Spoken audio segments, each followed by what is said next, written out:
in the stream together, some in power and some in pain. We can worship the ground we walk on, cherishing the beings that we live beside. Loving spirits will live forever.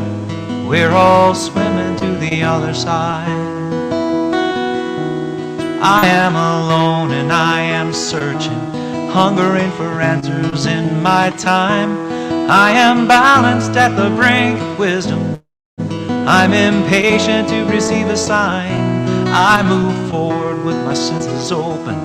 Imperfection and be my crime. In humility I will listen. We're all swimming to the other side. We're all living neath the great Big Dipper. We are washed by the very same rain. We are swimming in the stream together, some in power and some in pain. We can worship this ground that we walk on, cherishing the beings that we live beside. Loving spirits will live forever. We're all swimming to the other side. On this journey through thoughts and feelings, binding intuition, my head, my heart, I am gathering the tools together. I'm preparing to do my part. All of those who have come before me band together and be my guide, loving lessons that I will follow. We're all swimming to the other side.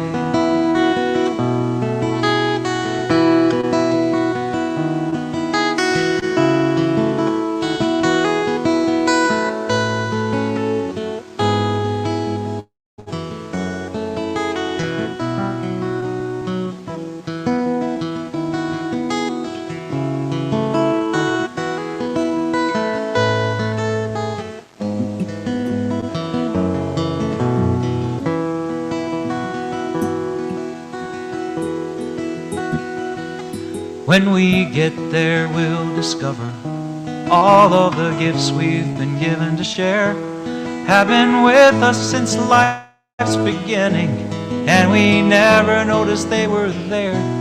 We can balance at the brink of wisdom, never recognizing that we've arrived. Loving spirits will live forever, and we're still swimming to the other side. We are living neath the great Big Dipper. We are washed by the very same rain. We are swimming in the streams together, some in power and some in pain. We can worship this ground that we walk on, cherishing the beings that we live beside. Loving spirits will live forever. We're all swimming to the other side.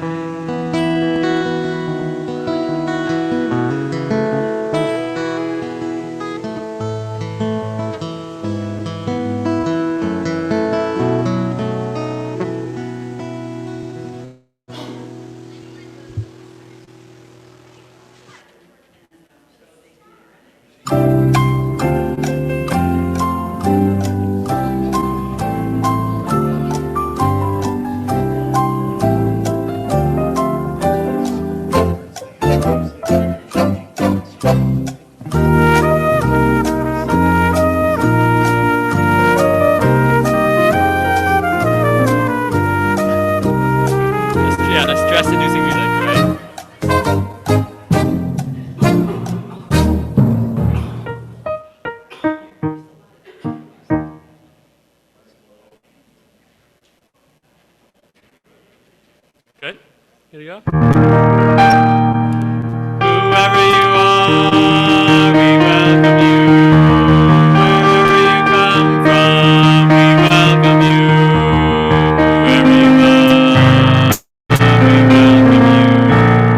Wherever you are, we welcome you.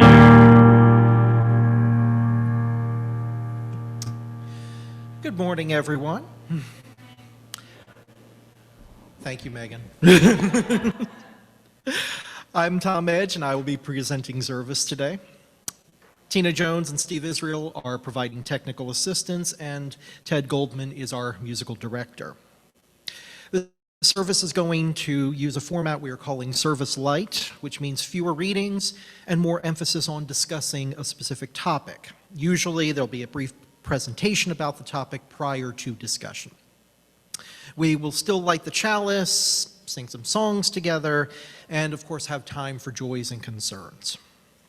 Please be aware that we are recording this service and it will be posted on our YouTube page. For privacy, we do pause recording during joys and concerns.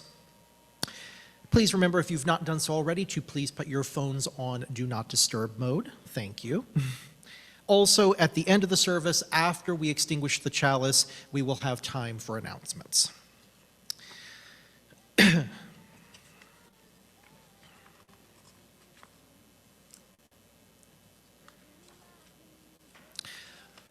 All right, I'm going to need your help, Tina. Our printout up here did not actually have... Actually, our printout up here has every other page. Yeah. No, it's just one side. It should be two. I'll take that. All right.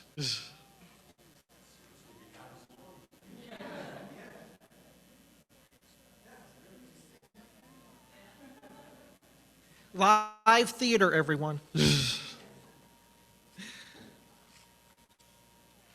All right. We join together this morning to seek justice, equality, and fairness in the world. Our hearts are touched by the human need we feel around us, whether far away or within reach of our hands. We come here to be together because this is how we believe our lives are best lived: in questioning and in conversation, in compassion and in service, in gratitude and in joy, in companionship and in love. It is good to be together with you this morning. If this is your first or second service at MVUUC, please note we are a diverse group with varying interests and beliefs, and our services are varied in format, tone, and topic. We encourage you to attend a few services to gain a good understanding of our congregation. Also, if you've not previously done so, please feel free to complete the blue information card located in the pockets on the back of the seats, so we can learn about you and answer any questions you might have. Please leave completed cards at the assistance table at the back of the sanctuary. If you'd like to receive our weekly email newsletter, which is the best way to know about current events at MVUUC, please email us at news, that's NEWS, at MVUUC.org. And now please take a moment to think of all of your friends at MVUUC. Greet them here in person or with a comment in the chat box. Let us support one another.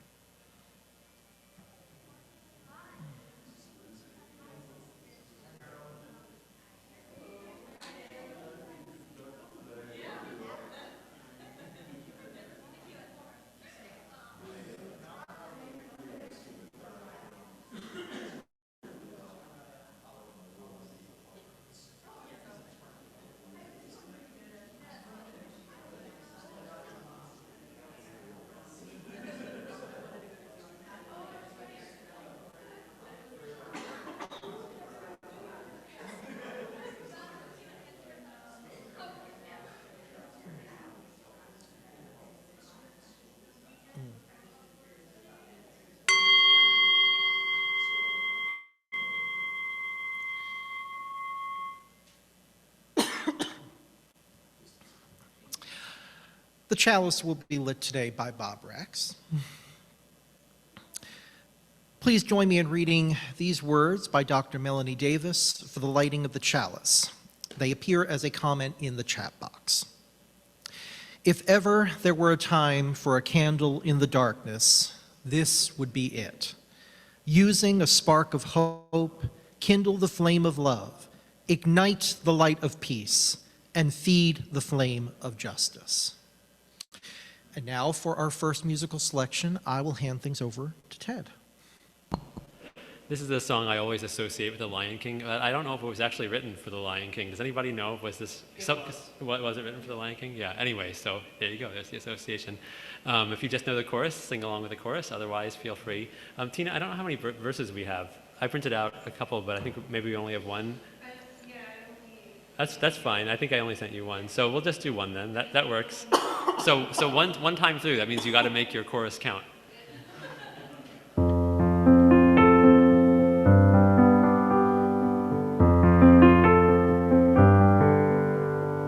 There's a calm surrender to the rush of day when the heat of a rolling wind can be turned away. An enchanted moment, and it sees me through. It's enough for this restless warrior just to be with you. And can you feel the love tonight? It is where we are. It's enough for this wide-eyed wanderer that we got this far. And can you feel the love tonight? How it's laid to rest. It's enough to make kings and vagabonds believe the very best.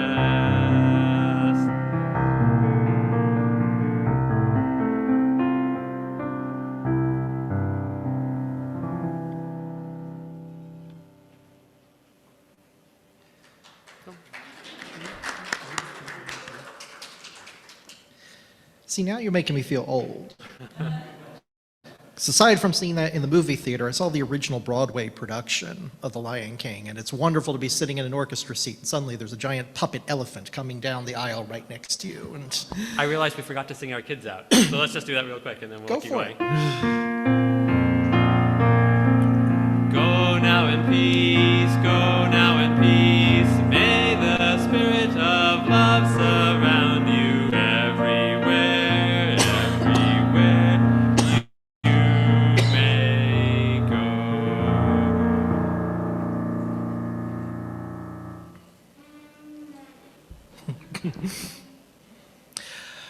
Our opening words today are from bell hooks. Love is an action, a participatory emotion. Whether we are engaged in a process of self-love or of loving others, we must move beyond the realm of feeling to actualize love. This is why it is useful to see love as a practice. When we act, we need not feel inadequate or powerless. We can trust that there are concrete steps to take on love's path. We learn to communicate, to be still and listen to the needs of our hearts, and we learn to listen to others. We learn compassion by being willing to hear the pain as well as the joy of those we love.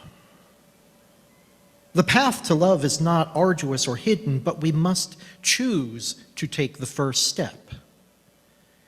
If we do not know the way, there is always a loving spirit with an enlightened, open mind to show us how to take the path that leads to the heart of love, the path that lets us return to love.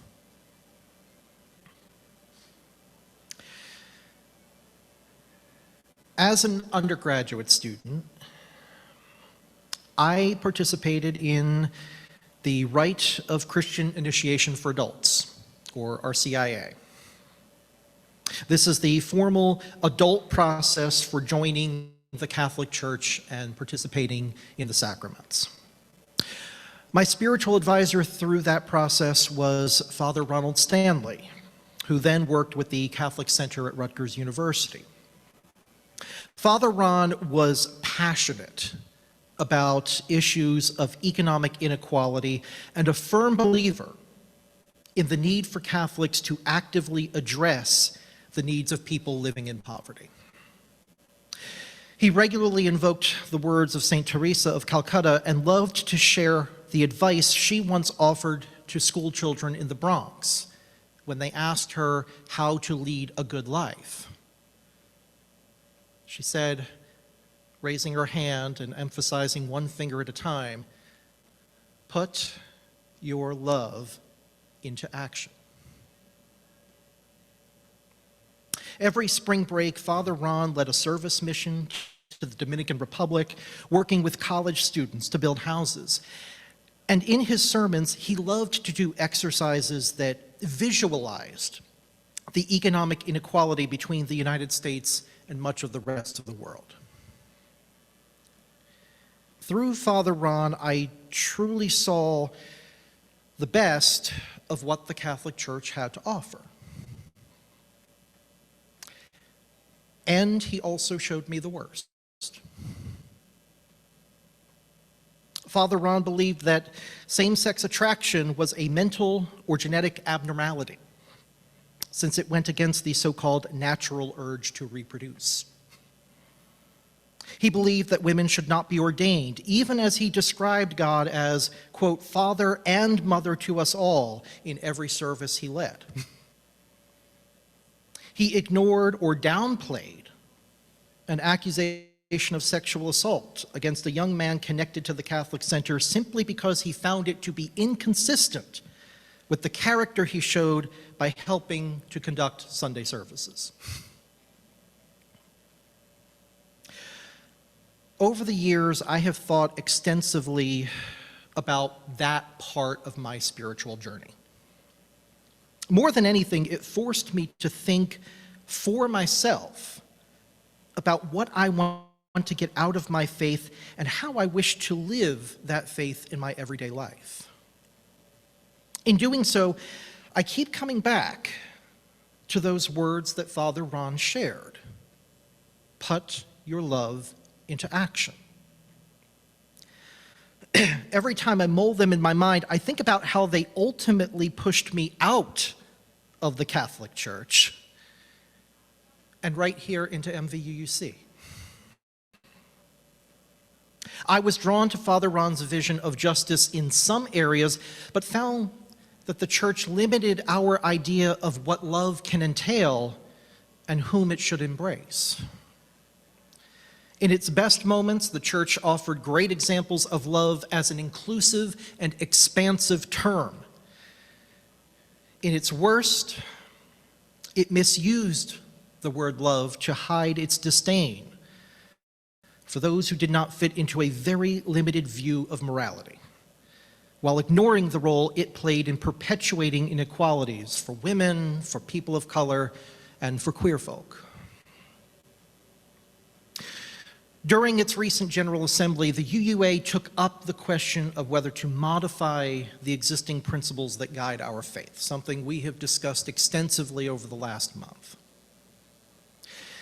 Emphasizing action, they placed love and the concept of the beloved community at the center of their vision of what it means to be a Unitarian Universalist.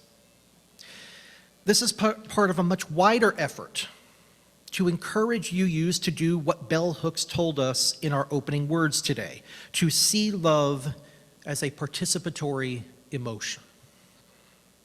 To that end, in June 2022, the UUA launched its Side with Love campaign, calling on us to find opportunities to promote a worldview rooted in love. Now, here is the short video they created to introduce that campaign. Tina, please start the video.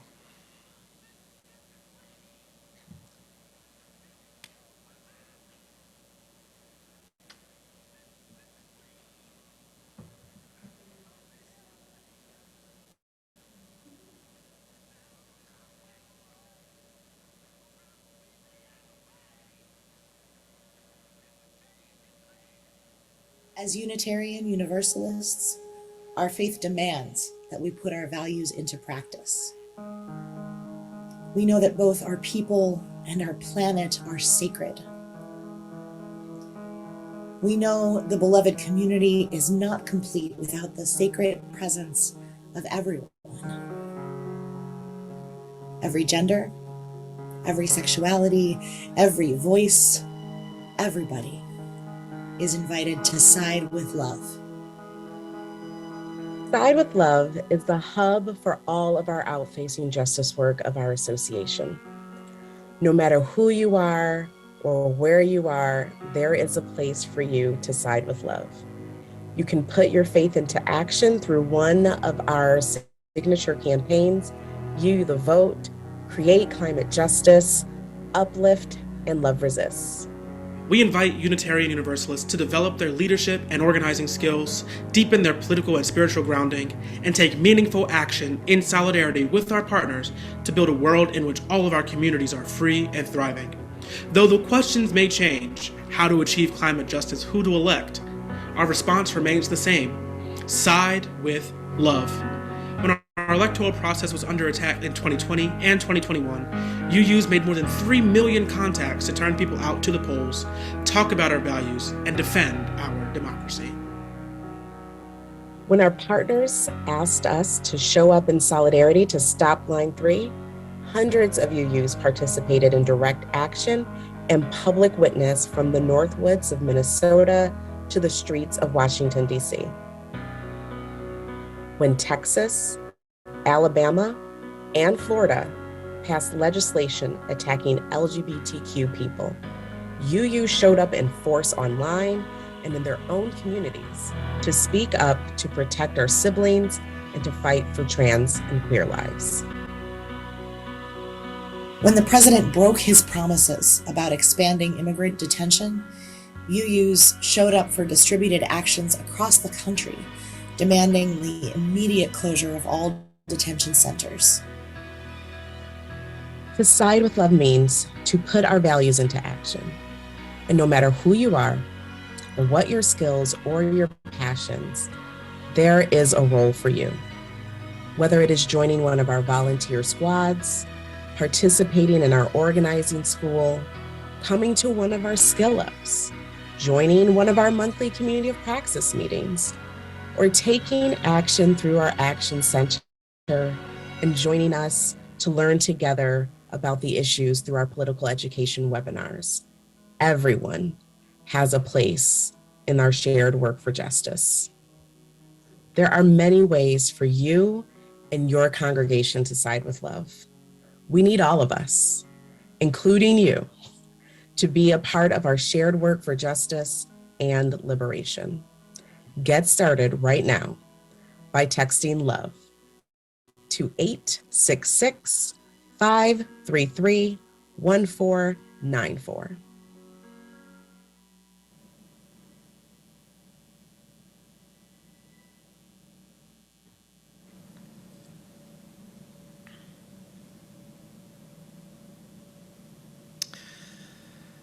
In a few minutes, I want us to consider what opportunities exist in our community right here in Northwest Ohio to side with love. What are the pressing issues in which we should engage as an extension of our commitment to love? As you think about that, though, consider what we saw in that video. I believe that it gives us three paths to demonstrating our love for one another. One, seeking out opportunities to help those in our local communities. Two, supporting larger movements for justice beyond our immediate congregation and community. And three, fostering democratic processes at all levels of society. Now, we've been doing all three of those things for years through volunteer work, participation in public demonstrations, charitable giving, even in the topics for our Sunday services. Our members have marched at Pride, distributed food to those who need it, maintained this space for our faith community, and actively recruited community members to educate us from this pulpit on the great struggles of our time. We model democracy in our elected leadership and in our belief that all of us have valuable insights to offer about our faith tradition. It is precisely because we embrace democratic principles that we seek your help with this question. As a trustee and as head of the caring committee, I certainly have ideas about the causes we can support. I think you've probably heard me speak about a few of them over the years. And I'm certain that our other trustees and committee leaders have their own ideas and priorities. But we want to hear from you. Are there tangible ways we can put our love into action? Are there specific concerns facing people in this area where we can offer help? How can MVUUC side with love? With that, I want to hear from you. Now, you all know I could stand up here and ad-lib and get us through to however long we need to go. But I would love to hear from you in terms of, are there causes in our own community here that are of great concern that we're not talking about, we're not engaged in already? Are there things that you want MVUUC to emphasize when it comes to demonstrating our commitment to love? And Megan is already primed to help me and bring around that microphone, so thank you. So if there's anyone who wants to start, please go ahead and get us started.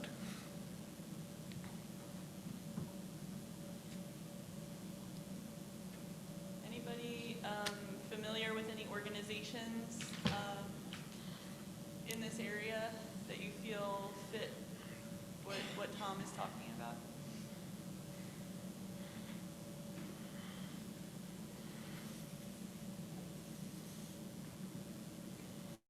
I don't know if it fits perfectly, but we were recently benefited from Ronald McDonald House in Columbus, but there's one in Toledo too. And while I was there, I noticed that different volunteer groups would come in and cook meals for the people who were staying there, breakfast or dinner.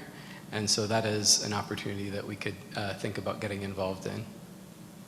I see that very much. I mean, you were questioning whether it's relevant. I see that as an extension of what we do here every Sunday. We invite families to come. We have child care. I think that's kind of a core part of how we think we need to connect with folks. So no, that's a great example. Yeah.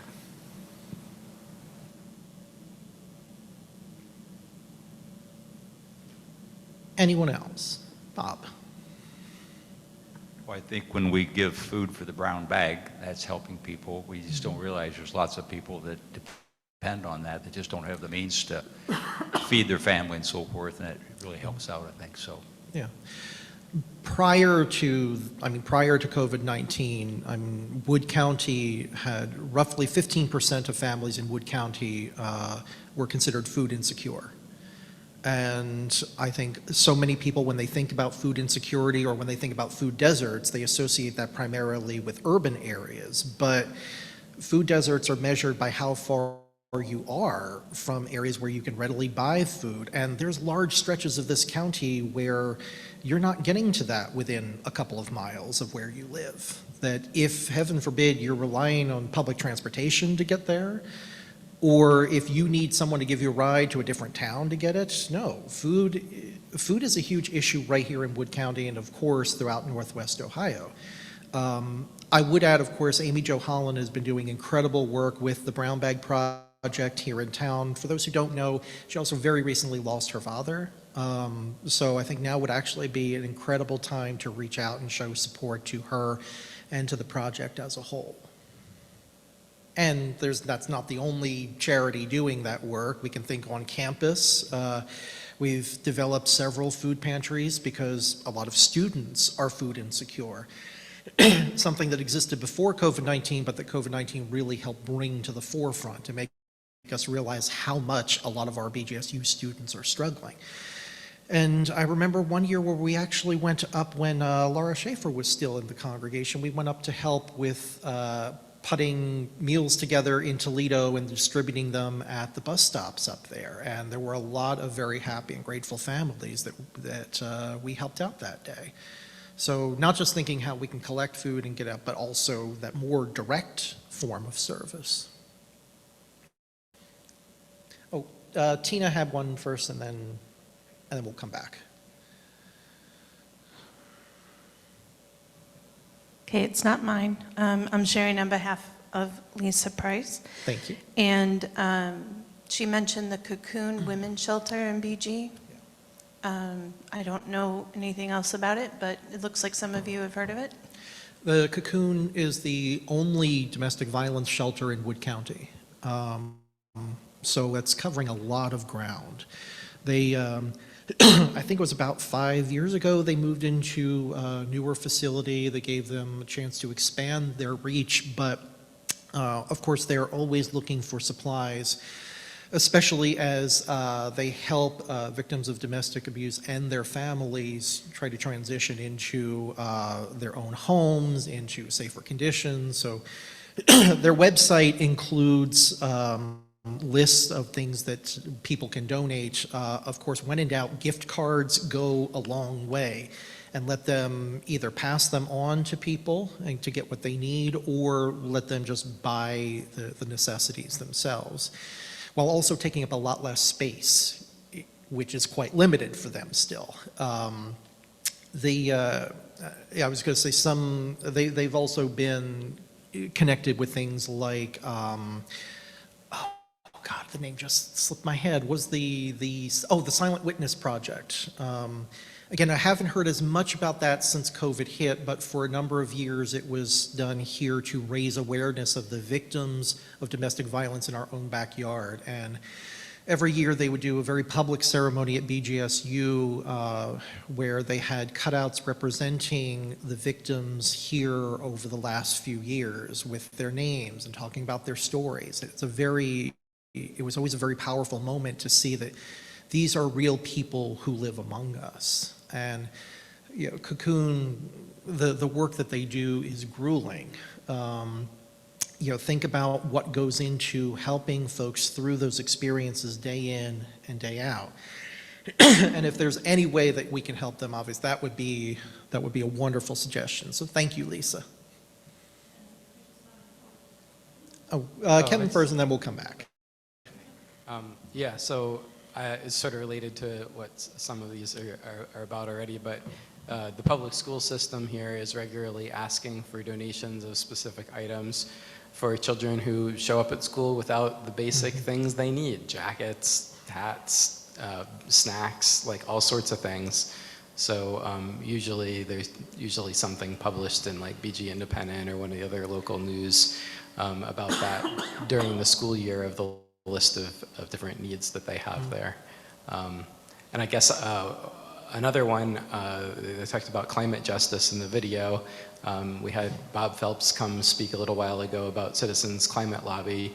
So there's another opportunity. Bob literally just reached out to me this week to follow up on that. So, and I would say, given some of the conditions this week across the country and some of the stories, especially about what's happening out west, that's only going to become more prominent, and something I think UU's really pushed to the forefront in coming years. No, I'm next, right here. There's a kind of a forgotten demo, and it's the elderly.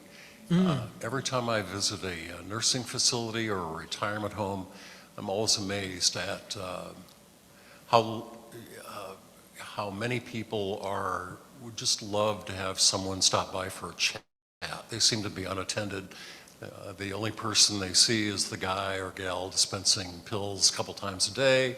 And it's so easy to just go in or ask the staff there, who do you think could use a visit from a friend? Very easy to do and very worthwhile, I think. And especially now that we have the expanded senior center here in Bowling Green. You know, we're also going to a wonderful new facility, was Church Street, I believe, right? Or right behind Church Street. Yeah. So the other one that popped into my head is Habitat for Humanity, because they've reached out to us recently about coming back to talk about their programs and how the congregation could get involved if they wished. All of these are amazing ideas. One thing to keep in mind, and I think this is something we discussed really as a congregation in much more detail, say 5-6 years ago. I remember, Steve, when you did so much work helping to track our volunteer hours, and I'm not proposing you do that again. That's a lot of work. But I think that campaign, it really gave us a chance to highlight both what all of us individually were doing, what we were interested in, how much of a footprint we really had on this community, and what we prioritized as a congregation.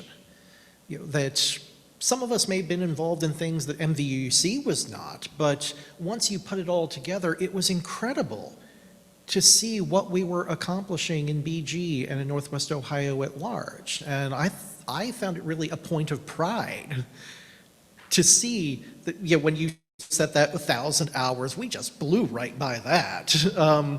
There are much larger congregations that might not be able to achieve that in a year. And I think it says something very much about our congregation, about our faith, and about the people right here, that we were so easily able to meet and exceed that goal that we set for ourselves. And it's also instructive that, look, as we asked for guidance about maybe formal programming we should do with the congregation and things that we should put together on behalf of the congregation, you all, of course, are still welcome to go out and do whatever you want. If you've got issues that are of importance to you, go ahead and do it. But you know what? Let us know. Let us know so that we can tell other people. So maybe someone who you didn't know had an interest in that can come and work with you on something you're already doing. We will try our best to take some of these into account in thinking about what to do as a congregation, but share those stories with us. Share them amongst yourselves. Make sure that we know exactly what our members are doing and what is of importance to them. Oh, actually. Hold on, there we go. We're kind of a small congregation. Yeah. And so it's like, okay, how do you make an impact? And so I was thinking strategically, how would you do that? And maybe certain areas, like I'm a member of the League of Women Voters, and therefore, promoting democracy. Yes. So, now they have the signs they want us to put in the yard, so I've got a little sign. But what strategically could be done maybe is have members of the church sit on boards or something, and especially issues that we thought were really important. Of course, it depends on your own interest too. And then those people would sort of focus, okay, well, this organization really needs this. They'd have an inside track, like you're talking about the schools and everything. But the League of Women Voters, getting signatures. We got signatures to try to in redistricting, and it was ignored. The Ohio government ignored those petitions, which was just amazing that could be done. So maybe strategically it could, people sitting on school boards and say, okay, guys, this is real. You'd have an inside track on what was needed. I don't know if I made any sense or not. No, that makes sense. Kevin, go ahead. I was just going to suggest, this is a great list and a long list. I wonder if we could pick one each month of the next year and focus on that one for a month, Oh, yeah. Yeah. Well, it's a little overwhelming, but also I think if we devoted an entire month to focus on each one of those, it could make a real impact. Yeah. Just to follow up on what Kevin was saying, that was actually something that with the Social Action Committee, I was interested in kind of creating a calendar. Like, okay, January is going to be Cocoon Month, and February is going to be Brown Bag Month. So I'm totally all over that. I'm very supportive of that idea. Another thing that people can do related to, I think what a lot of people have mentioned is, if you are involved in an organization and they have an event coming up, where they need volunteers or they're looking for participation, you can always send an email to Tina at news@mvuuc.org, and we'll just put it in our newsletter. When we have things like this, we have like a community calendar section in the newsletter, and it's always like available for people to use. So yeah, do that. That's how we started getting involved with Habitat for Humanity. Somebody just suggested, hey, I saw this event coming up, and then we put it in our newsletter. And since I have the mic, I'm also going to mention La Comunidad and Brave in Bowling Green, which are an immigrant rights, and like Brave is the Black rights activism, visibility, and equity organization. So, you know, when you think about it, there's so much going on in a small town like BG, and then we have Toledo just up the road. Like, there's so many opportunities out there. For the first one, did you mean La Conexión? Or? Oh my gosh, yes. La Comunidad is a different thing. Gotcha. La Conexión, yes, thank you, Tom. No problem. Which is the immigrant rights group. You've given us plenty to think about. So I want to make sure that, of course, we keep this going, and we can do it after service today. But in the interest of time, I'm going to hand things over to Ted with our next musical selection. We haven't done classical in a little while. Ooh. So we don't really this, but so this is some Bach, which is the chorale from his cantata number 147, which will be familiar when you begin hearing it.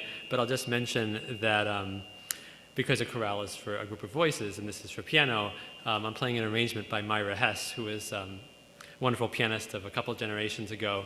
But I'm sort of arranging her arrangement to do this in order of increasing complexity, in the sense of starting just with a simple melody and accompaniment, then adding some layers in, then going to the parts that diverge a little farther from home, and then coming back to its original spot.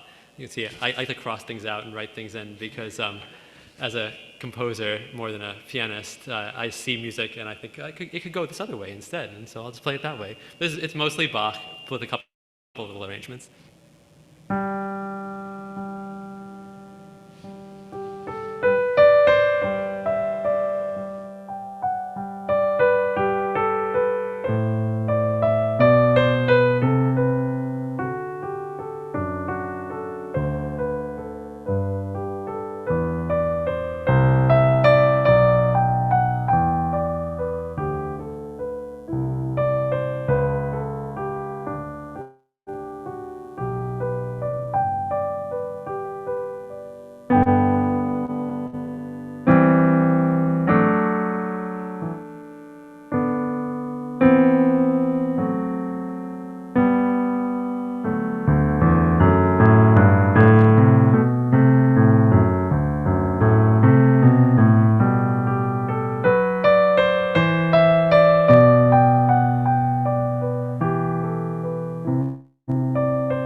Now we pass our offertory basket.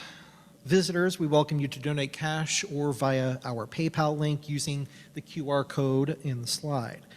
Please note that what predominantly supports MVUUC are annual pledges by members or friends. The yellow cards located in the pockets on the back of the chairs are used to indicate the support and can be placed in the offertory basket.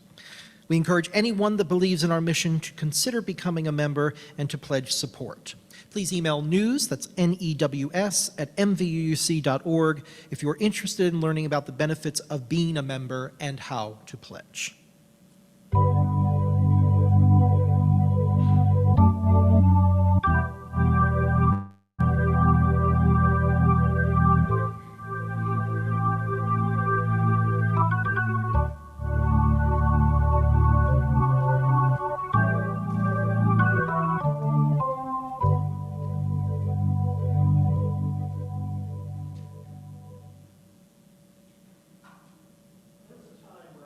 This paper down and read it from up here, and it was fine, and that time has passed. So now is the time for the sharing of joys, concerns, and milestones. Tina, please stop recording at this time. If you'd like to share a joy or concern and you're online, now we take just a moment to think on these things and a moment of silence together.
our closing words today are from Reese Williams.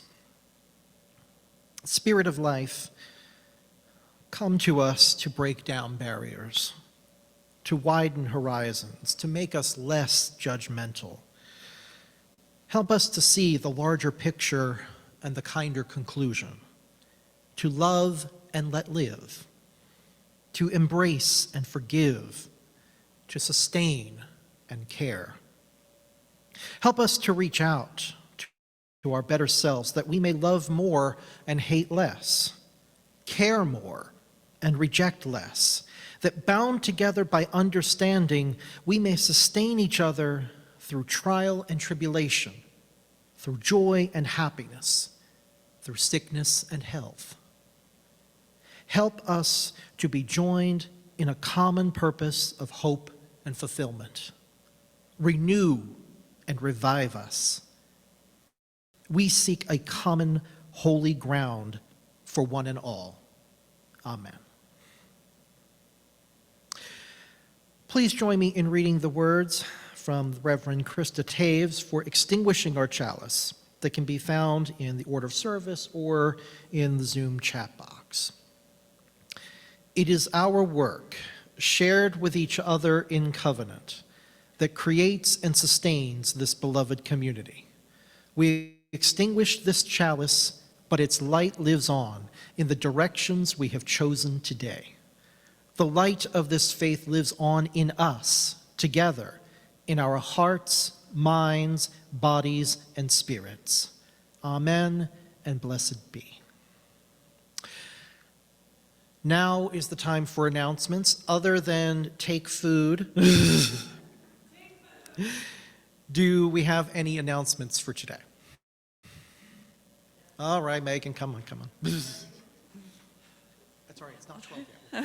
I'll try to, I'm going to do them real fast.